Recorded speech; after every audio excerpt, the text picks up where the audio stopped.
بسم الله الرحمن الرحيم عن أنس رضي الله تعالى عنه قال إن كان النبي صلى الله عليه وسلم ليخالطنا حتى يقول لأخ لي صغير يا أبا عمير ما فعل النغير رواہ البخاری۔ حضرت انس رضی اللہ تعالیٰ عنہ فرماتے ہیں کہ بے شک نبی کریم صلی اللہ علیہ وسلم ہم بچوں کے ساتھ بھی دل لگی فرمایا کرتے تھے،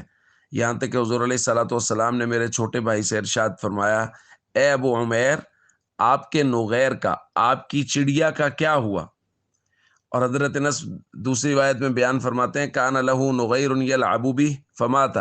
کہ میرے چھوٹے بھائی کی ایک چڑیا تھی جس کے ساتھ وہ کھیلا کرتے تھے اور وہ مر گئی۔ تو نبی کریم صلی اللہ علیہ وسلم کو اس بات کا احساس ہوا کہ چھوٹا بچہ ہے اور ایک چیز کے ساتھ محبت پیار کرتا تھا، اس سے کھیلتا تھا، وہ چیز اس سے چھن گئی تو اس کی طبیعت پہ بوجھ ہوگا۔ تو حضور علیہ الصلوۃ والسلام نے محبتاً شفقتاً آ کے ان سے یہ باقاعدہ بات ارشاد فرمائی کہ نغیر کا کیا ہوا۔ دوستو، اس بات کی ہمارے معاشرے میں بے حد کمی ہے کہ چھوٹے بچوں کے احساسات کا خیال کرنا، ان کی فیلنگز کا احساس کرنا، ان کی عزت نفس کا خیال کرنا، اس کا تو ہمارے یہاں بالکل لحاظ نہیں کیا جاتا۔ چھوٹا بچہ،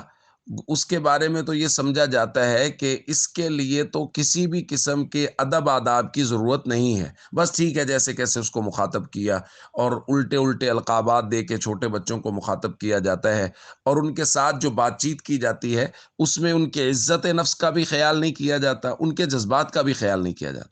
اور یہ بات بے حد نقصان دہ ہے کہ چھوٹے بچے بہت چھوٹی عمر سے چیزوں کو لینا شروع کر دیتے، خاص طور پہ آج کل بچے سمجھدار ہوتے ہیں، ان کی فیلنگز ہوتی ہیں، احساسات ہوتی ہیں، ان کی عزت نفس ہوتی ہے۔ اس لیے اگر کوئی بڑا بار بار ان کو ڈانٹے اور ان کی عزت نفس کو مجروح کرے تو وہ چھوٹے بچے اس سے اوائڈ شروع کر دیتے، اس سے دور دور رہنا شروع کر دیتے ہیں۔ اس لیے محبت سے پیش آئیں چھوٹے بچوں کے ساتھ، ان کے احساسات کی رعایت کریں، ان کو وہ کبھی اگر دکھ میں تکلیف میں ہیں تو ان کی دلجوئی کریں، ان کے ساتھ محبت اور پیار سے پیش آئیں تاکہ